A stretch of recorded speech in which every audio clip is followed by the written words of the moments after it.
మీ car EMI కట్టలేకపోతున్నారా? మీ car EMI మేము కడతాం. ఈ నెంబర్కి కాల్ చేయండి. హలో నమస్తే, వెల్కమ్ టు సుమన్ టీవీ. నేను మీ కీర్తి. ప్రస్తుతం మనతో motivational speaker doctor M Vijay గారు ఉన్నారు. వీరితో ఈరోజు కొన్ని విషయాలు మనం చర్చిద్దాం. నమస్తే అండి. నమస్తే మేడం. నార్మల్గా ఏంటంటే మనకి ఎప్పుడే కానీ ఒక మనిషిని ఏమైనా అడిగితే సెటిల్ అయిన తర్వాత చూద్దాం, లేదంటే మ్యారేజ్ చేసుకోండి అన్నా కానీ లేదు, ఫస్ట్ నాకు సెటిల్మెంట్ ఇంపార్టెంట్ అని అంటుంటారు. అయితే సెటిల్మెంట్ అంటే వాళ్ళ ఉద్దేశంలో, ఎవరి ఉద్దేశంలో అయినా కానీ డబ్బు పరంగా నేను మంచిగా సెటిల్ అవ్వాలి అనే ఉద్దేశమే. అయితే నిజంగానే మనకి మనీ ఉంటే సరిపోతుంది అంటారా సెటిల్ అవ్వడం అని అంటే? ఎస్ మేడం, మీరు అన్నట్టుగా మనీ ఉంటేనే సెటిల్ అవుతామని అందరం ఆలోచిస్తాం.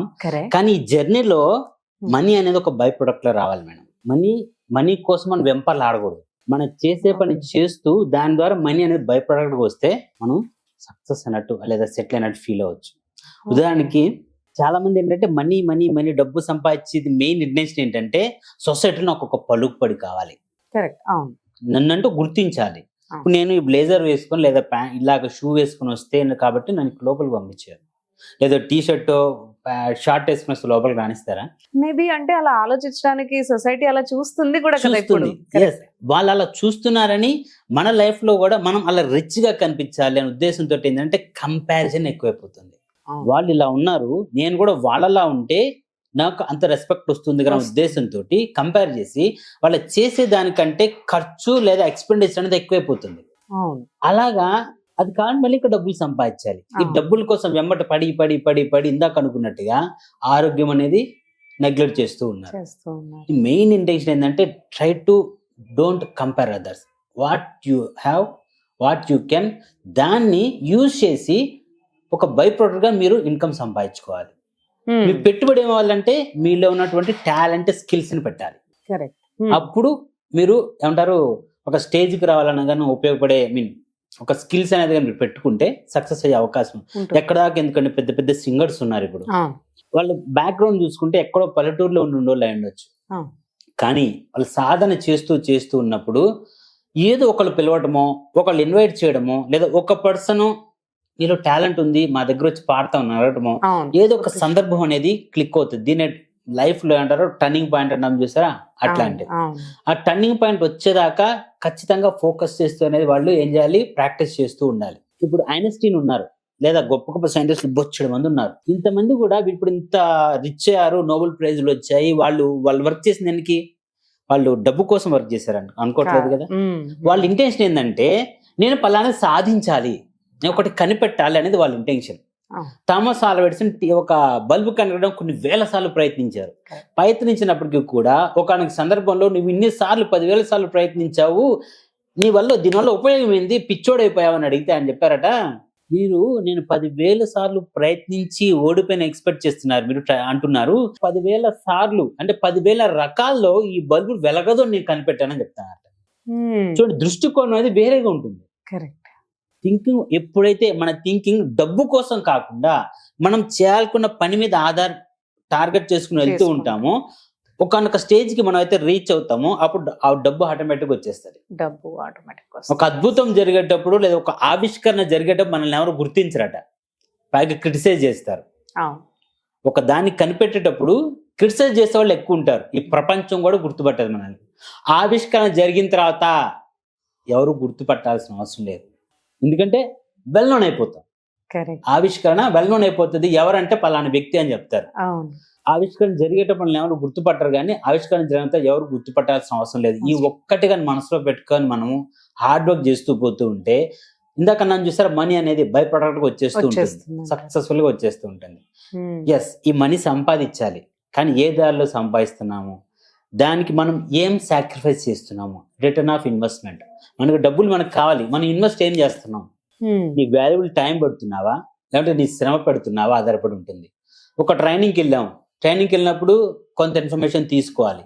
ఆ సమయానికి మనం అక్కడ ఉండాలి అంటే మనం టైం స్పెండ్ చేస్తున్నాము, లేకుంటే మనకు ఉన్నటువంటి ఏదో ఇంపార్టెంట్ జర్నీ చేయడానికో అక్కడ ఉండడానికి కొంత ఖర్చు, కొంత మనీ స్పెండ్ చేస్తాం. కానీ దాని టేక్ హోమ్ చూసారా, దానికి అంతకంటే 10 అయి ఉండాలి. అట్లాగే ఎక్స్పెక్ట్ చేసి కానీ మనం వర్క్ చేస్తే ఈ మనీ బై ప్రొడక్ట్ వస్తుంది. ఎప్పుడైతే మనకు తెలియకుండా మనీ వచ్చి చూసారా, అప్పుడు మనం వాళ్ళకంటే ఇంకా హయ్యర్ స్టేజ్లో ఉంటాం. సక్సెస్ అవ్వాలంటే మనీ కావాలి, కానీ ఆ మనీ మీదే ఫోకస్ చేసి వర్క్ చేస్తే మనీ ఎమ్మటే రాదు. బిజినెస్ చేసేవాళ్ళు ఏదైనా ఒక పనిలో మనం సక్సెస్ అవ్వాలంటే 10,000 గంటలు పనిచేయాలండి. 10,000 అవర్స్ కానీ మనం వర్క్ చేస్తే ఆ పనిలో మనం మాస్టర్స్ అవుతాం. నథింగ్ బట్ 10,000 గంటలు is nothing but 1 year. 1 year. ఒక సంవత్సరం నువ్వు ఆ వర్క్ లో కానీ ఆరి తేరితే నెక్స్ట్ ఇయర్ నుంచి నువ్వు సక్సెస్ అవుతావు. కొంతమంది నవ్వేడేస్ ఎలా ఉన్నారండి, ఒక బిజినెస్ స్టార్ట్ చేస్తే వారం రోజుల్లో రిటర్న్స్ కావాలని ఎక్స్పెక్ట్ చేస్తారు, కాకపోతే క్లోజ్ చేస్తున్నారు. కానీ అందులో మెళకువలు ఏంటి, ప్రాబ్లమ్స్ ఏంటి ఐడెంటిఫై చేసి దాన్ని ఎలాగ కొత్త విధంగా ఎలా తీసుకెళ్ళాలి ఆలోచించాలి. పాత సీసాలో కొత్త సారా పోసినట్టు ఉండకూడదు. కరెక్ట్. లైఫ్ అనేది ఒక బిజినెస్ అయినా కానీ పాత సీసాలో కొత్త సారా పోసినట్టు కాదు. ప్రతిసారి దాన్ని ఇన్నోవేటివ్ గా ఆలోచించాలి. ఒక ఎంటీ బాటిల్ ఉంది, వాటర్ బాటిల్ ఉందండి, డ్రింకింగ్ వాటర్ బాటిల్, ఖాళీ చేసిన వాటర్ బాటిల్ ఎంత కాస్ట్ ఉండొచ్చు? ఖాళీ వాటర్ బాటిల్ మేబీ 1 రూపీ, ₹10. కొన్ని సందర్భాలు వాల్యూ కూడా ఉండదు. అదే బాటిల్ మీరు మళ్ళీ మినరల్ వాటర్ నింపుతాం, దాని వాల్యూ ఎంత అవుతుంది? 30 or 50 or 100. ఎంత మినిమం అయినా ₹20. ఓకే, సాదా మనకు వాటర్ బాటిల్ 20 రూపీస్కి వస్తుంది. అదే వాటర్ బాటిల్లో మనము ఒక పెట్రోల్ డీజిల్ నింపాము ₹110, లేదా కూల్ డ్రింక్స్ నింపితే ₹60 ఉంటుంది. అందులో పెట్రోల్ నింపితే ₹110 ఉంటుంది. దాని ప్లేస్ లోనే మనము మెర్క్యూరీ నింపామనుకోండి, ఒక కెమికల్, రూమ్ టెంపరేచర్ లో మెటల్, లిక్విడ్ స్టేట్ లో ఉండే మెటల్ మెర్క్యూరీ, అది నింపితే దానివల్ల కొన్ని ₹1,000. దాని ప్లేస్ లో బంగారం నింపాం కొన్ని లక్షలు. అదే బంగారం ప్లేస్ లో వజ్రాలు నింపాం, దాని వాల్యూ కొన్ని కోట్ల రూపాయలు. మనం ఏం నింపుతున్నాము, మన బ్రెయిన్ లో ఏం నింపుతున్నాము, దానివల్ల ఉపయోగం ఏందని ఆలోచించి వర్క్ చేస్తే అప్పుడు ఆ బై ప్రొడక్ట్ అనేది వస్తూనే ఉంటుంది. మనం ఏం గుజ్జు దాచిపెట్టుకుంటున్నాము, దాని సమయానికి రిలీజ్ చేస్తున్నామా, ఆ గుజ్జుని టాలెంట్ గా కన్వర్ట్ చేసి రిలీజ్ చేస్తున్నామా, ఫోకస్ పెడుతున్నామా, దాన్ని మార్కెటింగ్ చేయగలుగుతున్నామా లేదా అనేది ఆలోచిస్తే మనం సక్సెస్ అవుతాం. మనకు కావాల్సిన బై ప్రొడక్ట్ అని చూసారా, అది వస్తూనే ఉంటుంది. ఎవరితో కంపేర్ చేసుకునే అవసరం లేదు, మనల్ని ఇంకొకరు కంపేర్ చేసుకుంటారు. ట్రై టు బి, నువ్వు ఆరుగురు ఫూల్స్ లో మనం ఉంటే మనల్ని 7వ ఫూల్ అంటారు. ఇది ఏమైనా కావచ్చు, 6 ఫుల్స్ మధ్యలో ఉంటే 7వ ఫుల్ అంటారు. కానీ అదే ఎక్స్పెక్ట్ చేస్తే మన చుట్టూతో ఉన్న వాతావరణం మన నుండి డిసైడ్ చేస్తుంది. అలాగా నువ్వు నీ చుట్టూ ఉండే వాతావరణం ఎలా ఉండాలంటే సక్సెస్ఫుల్ పీపుల్తో తిరగాలి, మంచి ఐడియాలజీ ఉన్న పర్సన్స్ తో తిరగాలి, బిజినెస్ పర్సన్స్ థింకింగ్ ఉన్న వాళ్ళతో తిరిగితే నీ లైఫ్ కూడా ఆ డైరెక్షన్ లో మూవ్ అవుతుంది. అబ్బా ఈ రోజు ఏం లెగుద్దాంలో, గంట తర్వాత లేద్దాం అనుకున్నాం అనుకోండి, మనం కూడా గంట తర్వాత లెగుస్తాం.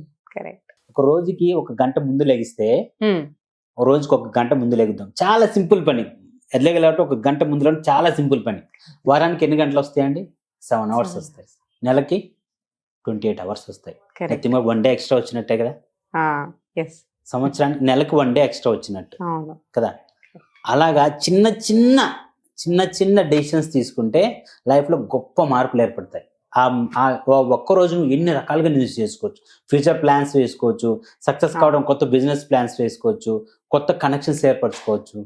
సో ఇలాగనే యూజ్ చేసుకోవచ్చు. సక్సెస్ కావాలంటే మనీ కావాలి, మనీ మీదే ఆధారపడి సక్సెస్ అనేది పెట్టుకోకూడదు. మన టార్గెట్ రీచ్ అయ్యేటప్పుడు రీచ్ అయిన తర్వాత సక్సెస్ అనేది లేదా మనీ అనేది ఖచ్చితంగా వస్తుంది. ఇది నా ఒపీనియన్ అండి. కరెక్ట్ అండి, చాలా బాగా చెప్పారు.